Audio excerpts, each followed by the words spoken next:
Hello friends, CV মেরি stream চ্যানেলে আমি তোমাদেরকে ওয়েলকাম জানাচ্ছি। তোমরা যারা বিসিএ পড়ছো আমাদের ওয়েস্ট বেঙ্গলে, এবং যারা ম্যাকআউট ইউনিভার্সিটি থেকে বিসিএ পড়ছো, এবং এই 2026 সালে যারা তোমরা ফিফথ সেমেস্টারে উঠলে, মোটামুটি দেখো এটা তোমাদের হায়ার সেমেস্টারই চলে এসছে। এবং বিগত দিনে তোমরা first same, second same, third same, fourth sem এই সেমেস্টারের পরীক্ষাগুলো তোমরা অ্যাটেন্ড করেছো। মোটামুটিভাবে তোমাদের একটা আইডিয়া হয়ে গেছে কোয়েশ্চেন প্যাটার্ন কিরকম হচ্ছে, কিভাবে পড়া দরকার।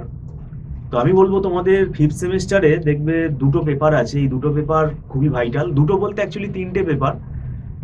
পিএইচপির সাথে মাইএসকিউএল আছে, মাইএসকিউএলটাও কিন্তু শিখতে হয়, এবং ডেটাবেস পার্টটা আলাদা করে কিন্তু শিখতে হয়। ডেটাবেস প্রোগ্রামিংটা আলাদা করে, পিএইচপির লাইব্রেরি আছে, এপিআই লাইব্রেরি আছে, সেগুলো আমরা ইউজ করি। এবং পিএইচপিটা ভালো করে এখানে কিন্তু একটা প্রোগ্রাম, কোর পিএইচপি ভালো করে শিখতে হবে। আর অবজেক্ট ওরিয়েন্টেড প্রোগ্রামিং আছে, যেটা তোমাদের জাভা আছে। তো এখানে দেখো পুরোটাই কিন্তু ল্যাঙ্গুয়েজ রয়েছে। এবার একটা ব্যাপার হচ্ছে যে জাভার সিলেবাসটাও কিন্তু যথেষ্ট বড়। কারণ একটা জাভা প্রোগ্রামের সিলেবাস, জাভা ল্যাঙ্গুয়েজের সিলেবাস কিন্তু 2-3 মাসে কমপ্লিট করা সম্ভব না। এবং আমাদের যে সিলেবাসটা আছে এটা যথেষ্ট স্ট্যান্ডার্ড সিলেবাস। এবার একটা ব্যাপার হচ্ছে, দেখো পিএইচপি হচ্ছে এটা সার্ভার পেজ প্রোগ্রামিং। তো এই পিএইচপির প্রোগ্রাম কিন্তু ডাইরেক্ট করা যায় না, এর জন্য ফ্রন্ট এন্ডও ডিজাইন করতে হয়। মানে সেই আবার তোমাকে এইচটিএমএল, সিএসএস, জাভাস্ক্রিপ্ট এগুলোর কোড আবার করতে হবে, করে তবে তুমি একটা পিএইচপি প্রোগ্রামের কোড লিখবে, করে তারপর তোমাকে সেই প্রোগ্রামটাকে রান করতে হবে। তো সেটার জন্য কিন্তু তাহলে আনুষঙ্গিক তোমাকে আবার এই ওয়েব ডিজাইনের পার্টটাও কিন্তু আবার শিখতে হবে। এই কোডটা লিখতে হবে, না হলে তো হবে না। তো সেই জন্য আমি বলছি সিলেবাসটা কিন্তু দুটো সাবজেক্ট মনে হলেও কিন্তু দেখবে এর ভেতরে অনেকগুলো টপিক রয়েছে।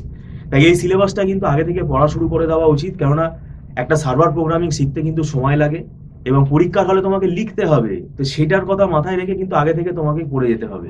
আর এই ধরনের প্রোগ্রামিং বা ল্যাঙ্গুয়েজের সাবজেক্টে কিন্তু কোনো সাজেশন হয় না যে তুমি মুখস্থ করে গিয়ে লিখে দিয়ে চলে আসবে।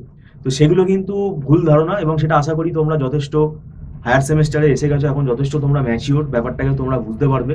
আমি টিউশনের কথা বলছি না যে আমাদের কাছেই চলে আসো পড়তে, সেটা তোমাদের পুরোপুরি ব্যক্তিগত ব্যাপার। আর একটা কথা বলে রাখি যে এআই দিয়ে সব মেকআপ হয়ে যাবে, এটাও ভুল ধারণা। যেটা অনেকে তোমরা যথেষ্ট এখন বুদ্ধিমান, সেটা তোমরা বুঝতেই পারছো। এআই সম্বন্ধেও তোমরা অনেকটা তোমাদের আইডিয়া হয়ে গেছে যে এআই কিন্তু দিয়ে সব সমস্যা সমাধান করা যাবে না।